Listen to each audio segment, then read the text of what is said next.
भारत का संवैधानिक विकास के क्रम में आज है भारतीय परिषद अधिनियम 1892, इंडियन काउंसिल एक्ट 1892। 1857 की क्रांति, पाश्चात्य शिक्षा के प्रसार, कांग्रेस की स्थापना तथा इल्बर्ट विल विषयक विवाद के परिणाम स्वरूप भारतीयों में नवजागरण हुआ। तत्पश्चात देश के प्रशासनिक और विधि निर्माण में और अधिक प्रतिनिधित्व देने की मांग भारतीय करने लगे। इन सब के परिणाम स्वरूप इस अधिनियम को पारित किया गया और इस अधिनियम में इस अधिनियम द्वारा केंद्रीय और प्रांतीय विधान परिषद की सदस्य संख्या में बढ़ोतरी किया गया।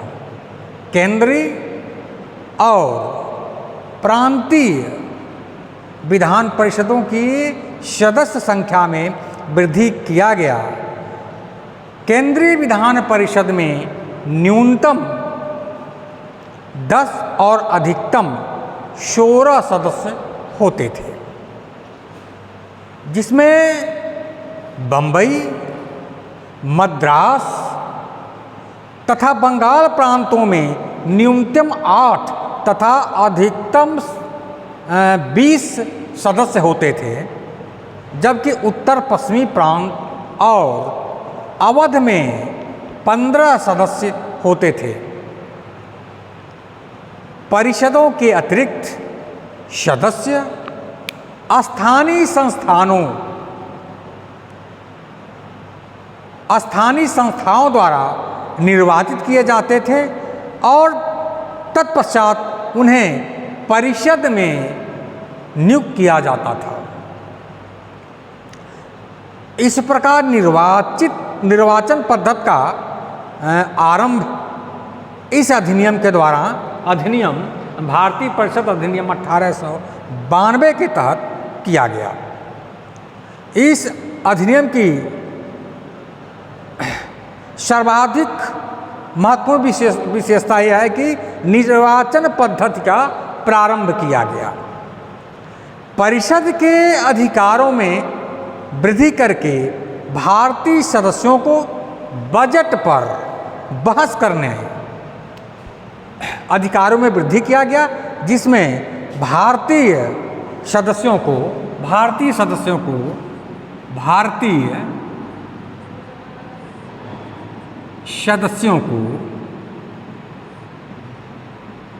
क्या किया गया?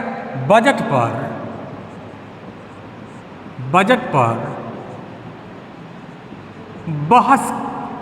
बहस करने, बजट पर बहस करने तथा प्रश्न पूछने का अधिकार दिया गया। बहस करने तथा प्रश्न पूछने का अधिकार दिया गया। परिषद के अधिकारों में वृद्धि करके क्या क्या किया गया? पहली बात, वह बजट पर बहस कर सकते हैं, प्रश्न पूछ सकते हैं, लेकिन मतदान में भाग लेने और अनुपूरक प्रश्न पूछने का अधिकार उन्हें नहीं दिया गया। ये अधिकार मिला, लेकिन मतदान में भाग लेने और अनुपूरक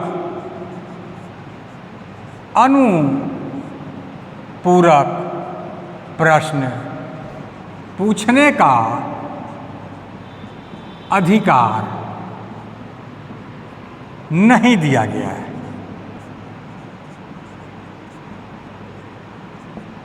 ठीक है। इस अधिनियम द्वारा प्रतिनिधि सरकार, अप्रत्यक्ष चुनाव प्रणाली, इसमें कहा जाए तो अंशतः संसदीय व्यवस्था का बीजारोपण किया गया। भारतीय परिषद अधिनियम 1892 के तहत संसदीय व्यवस्था का बीजारोपण किया गया।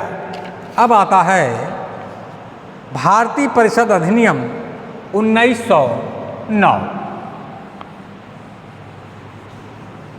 भारतीय परिषद अधिनियम 1909 इस अधिनियम को मार्लो मिंटो सुधार अधिनियम भी कहा जाता है। मार्ले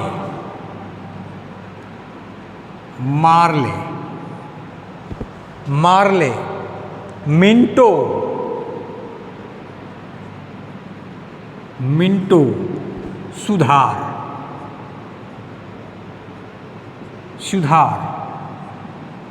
अधिनियम 1909। भारतीय परिषद अधिनियम 1909 को ही मार्लो मिंटो सुधार अधिनियम या मार्लो मिंटो सुधार 1909 अधिनियम भी कहा जाता है। लॉर्ड कर्जन के स्थान पर लॉर्ड मिंटो नवंबर 1906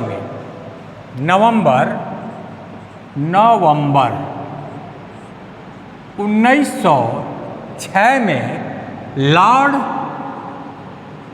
मिंटो 1906 में लॉर्ड मिंटो को भारत का वायसराय बनाएगा। मिंटो को भारत का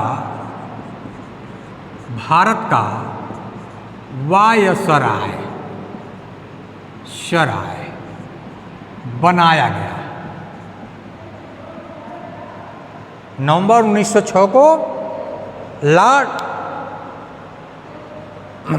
लॉर्ड मिंटो को भारत का वायसराय बनाया गया। भारत का वायसराय लॉर्ड मिंटो नवंबर 1906 में बने। जॉन मार्ले को भारत का राज्य सचिव बनाया गया तथा उसी समय जॉन मार्ले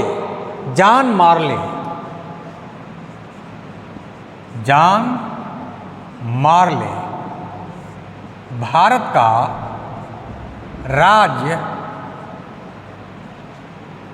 का राज्य सचिव बने।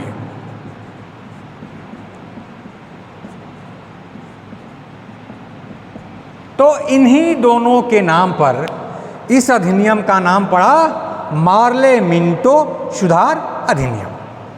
अब मार्ले उदारवादी और भारतीय प्रशासन में सुधारों के समर्थक थे। मार्ले उदारवादी और भारतीय प्रशासन में सुधारों के समर्थक थे। लॉर्ड मिंटो भी इससे सहमत थे। इसलिए इनके द्वारा प्रारंभ किए गए सुधारों को मार्लो मिंटो सुधारों के नाम से जाना जाता है। मार्लो मिंटो के नाम से जाना जाता है। यहाँ तक हुआ क्लियर। अब अधिनियम में क्या है इसको जाना जाए। इस अधिनियम को फरवरी 1909 में सर अरुंडेल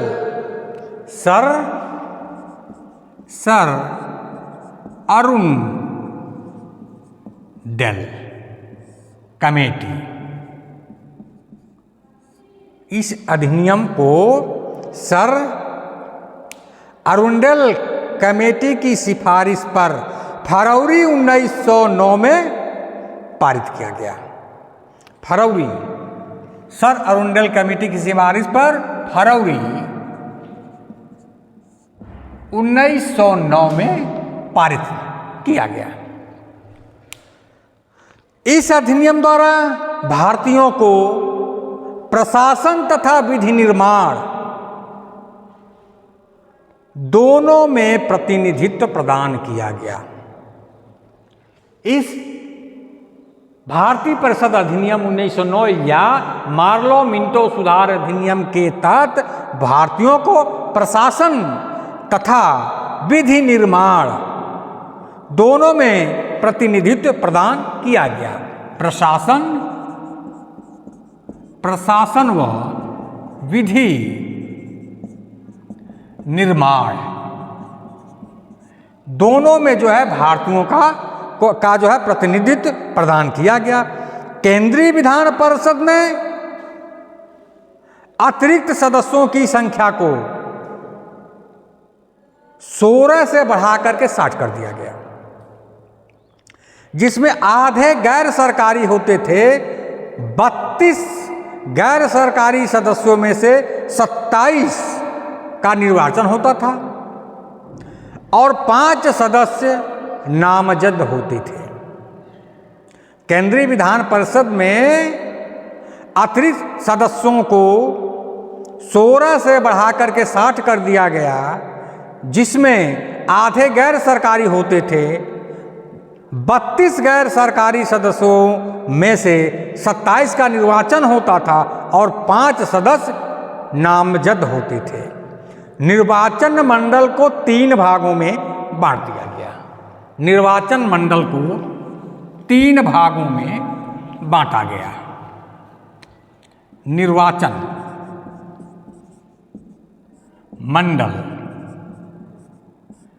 3 भाग। पहला क्या है?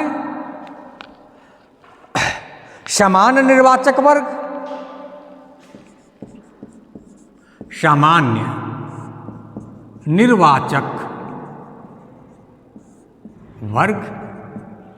दूसरा है, पहला है सामान्य निर्वाचक वर्ग, वर्गीय निर्वाचक वर्ग और विशिष्ट निर्वाचक वर्ग। वर्गीय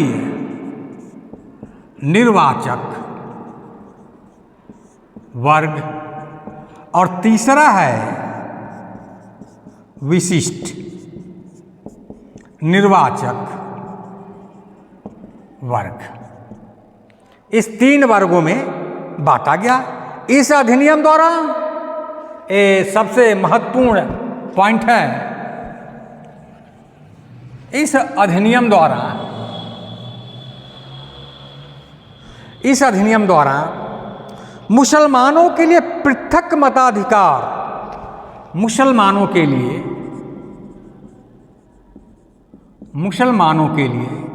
पृथक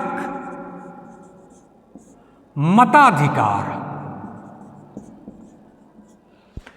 मुसलमानों के लिए पृथक मताधिकार तथा निर्वाचक क्षेत्रों की व्यवस्था की गई। तथा निर्वाचक क्षेत्र की व्यवस्था। मुस्लिमों के लिए इस अधिनियम के तहत पृथक मताधिकार तथा निर्वाचक क्षेत्रों की व्यवस्था की गई। यह फूट डालो और राज करो नीति को साकार किया गया था। इस अधिनियम के तहत फूट डालो और राज करो की नीति को साकार किया गया था, मुसलमानों के लिए पृथक मताधिकार तथा निर्वाचक क्षेत्रों की व्यवस्था करके। अब केंद्रीय तथा प्रांतीय विधान परिषदों की शक्ति में वृद्धि करते हुए सदस्यों को बजट की विवेचना करने, अनुपूरक प्रश्न पूछने तथा लोकहित के मुद्दे पर चर्चा करने का अधिकार दिया गया।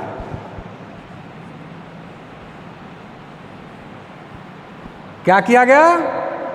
केंद्रीय तथा प्रांतीय विधान परिषदों की शक्ति में वृद्धि की गई और उसमें क्या क्या अधिकार दिया गया? सदस्य